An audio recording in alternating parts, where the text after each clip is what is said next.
আলহামদুলিল্লাহ জাস্ট এলাম খিচুড়ি নিয়ে। এই দেখো মামামের খিচুড়ি, মামার ডিমের সাইজটা দেখো কত ছোট। ইমাম খুব বদমাশ হয়ে গেছিস। তো জাস্ট ভিডিও করতে করতে এই যে পাশে কাকা থাকে, কাকার বন্ধু চলে এসছে, একবার কাটতে হলো পুষিকে দেখার জন্যে। উঠলাম, ওকে দেখালাম। তার মধ্যে ভাবলাম মামা ঘুমিয়ে আছে, একটা ভিডিও করে নেবো। আমার সত্যি টাইম পাচ্ছি না ব্লগ ভিডিও করা। মাম্মা বসে গেছে, তো যেটা দেখানোর জন্য চাবি এক জায়গায় থাকছে যদিও। মাম্মাম তো চেয়ার লাগিয়ে ড্রেসিং টেবিল বলো আর এবার সব তোমার চাবি। এটা না বিকম এতগুলো মানে রিং নেই, ভয় লাগছে যদি হারিয়ে যায়। একবার হারিয়ে গেছিলো, খুব কষ্ট হয়েছে। চাবি দেবো?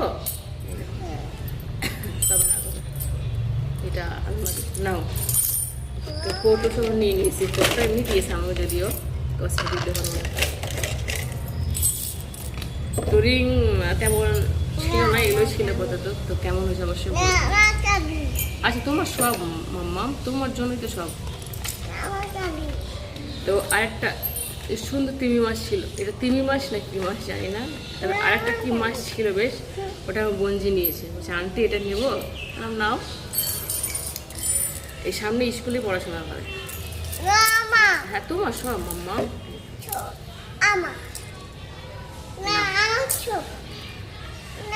তো সব রকম তোমার সব। আচ্ছা তোমার সব আপাতত এগুলোই ছিল, এগুলো নিয়েছি। ছোট ছোট সাইজে খুঁজছিলাম কিন্তু পেলাম না, আপাতত পেয়েছি, এগুলো নিয়েছি।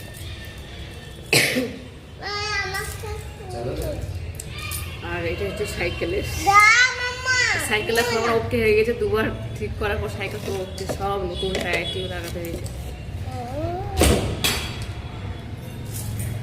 টায়ারটি চালিয়ে গেছিলাম, তো ক্লান্ত আর রোদে পুড়ে পুড়ে গেলাম এলাম, কিন্তু যেতে হয় অনেকটা। তো চলো লাভ ইউ অল, টাটা।